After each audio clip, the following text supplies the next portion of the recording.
must admit, whenever I log in and see that on the computer, I'm thinking this is what it's come to in this era of 90s technology. A computer greeting for the holidays, warm and personal. Yeah, I like the Christmas tree. I think it was after you mentioned that the Marriott had done that. Oh, yes. Then we got one on our computer. It's very nice. 8:42, we're going to activate the irregularly scheduled and award-winning feature In Bed With today to meet Aaron Barnhart.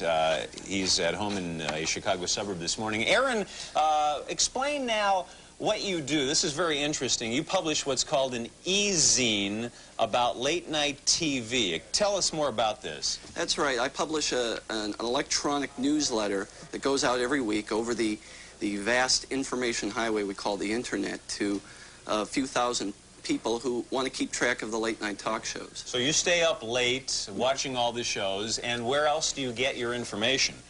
Well, I get a lot of information online, actually. You can get most of the major wire services, plus a lot of specialty publications like Variety Magazine is now online. So that helps me keep up to date. Now, is this for people who missed the shows and want to know what happened the night before, or is this to get the inside stuff on what's going on behind the scenes? Well, it's a little of both. I mean, one of my friends describes it as a guy covering the baseball season, only it's late-night television.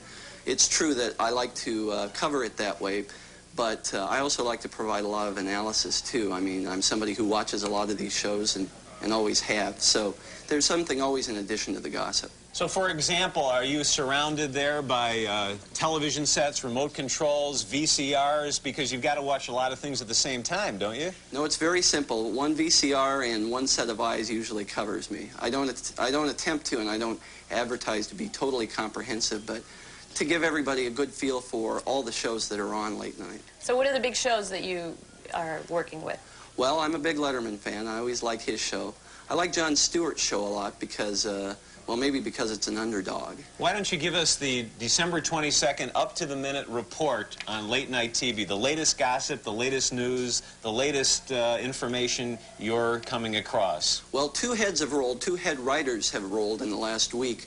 Rob Smigel, who was Conan O'Brien's best friend and the head writer and producer of Late Night with Conan O'Brien, is out. He's leaving voluntarily to work on a movie. And Fred Graver, the producer of Jon Stewart's show, which has been on for all of 13 weeks, is out, and he's not leaving voluntarily. Fred Graver used to be a writer on the Letterman show. That's right. And isn't he a Chicago boy? I believe he might be. And a big fan of the newsletter, too. He reads us every week, yes. Oh, who else reads your newsletter that we might know about? Well, there's a movie critic in our town and computer buff. You might be able to guess his name, Roger Ebert.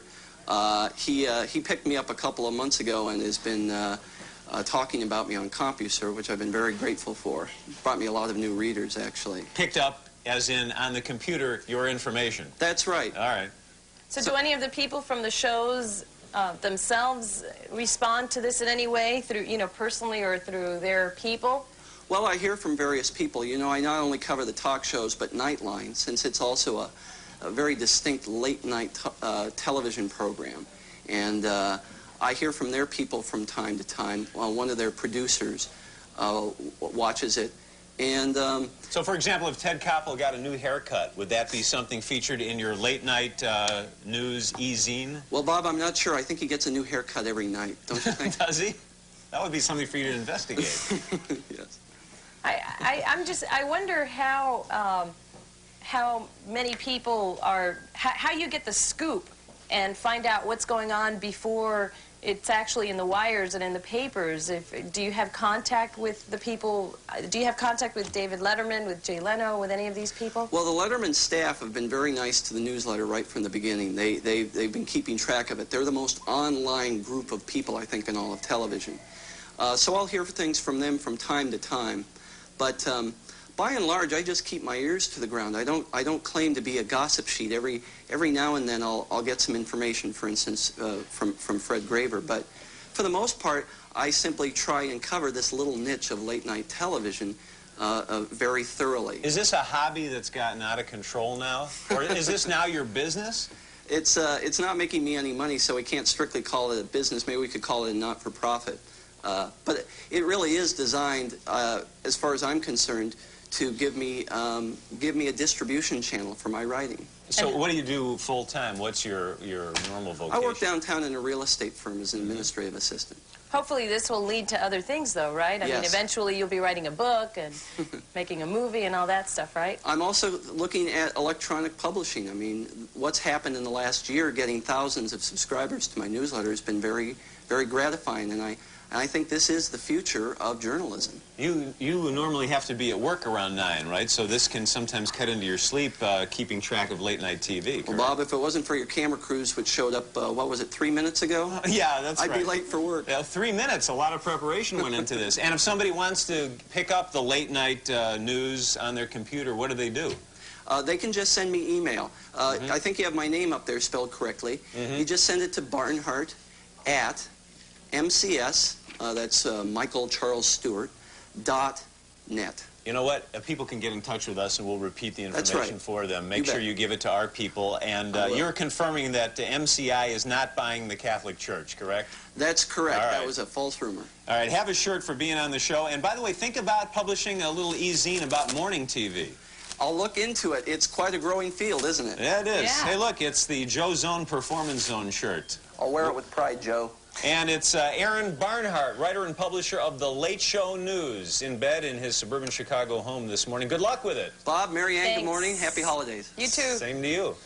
Very interesting story, isn't it? Yeah. That's amazing. There is a specialty for everyone, especially on computer. Yeah, and that's what I like about it is that it's concise. I mean, you can just go right to it. You don't have to look through a whole lot of stuff to find out all the latest gossip. Exactly. We'll take a break here for 2 minutes, and then when we return, one more thing for the youngsters. This is only for the youngsters, really. So when you think it's stupid, remember, it's just for the youngsters. An original holiday story that will touch your heart when we return. Of course, that would be what Aaron Barnhart is reading. Of course. At 10 to 9 in the morning. His Late Show News now has 6,000 direct subscribers. And again, if you want more information, get in touch with us. We'll forward all those numbers and letters to you. And he's not getting his information from that magazine, by the way. He has it way before. I think he's just checking his facts, yeah. Entertainment. All right, let's talk to...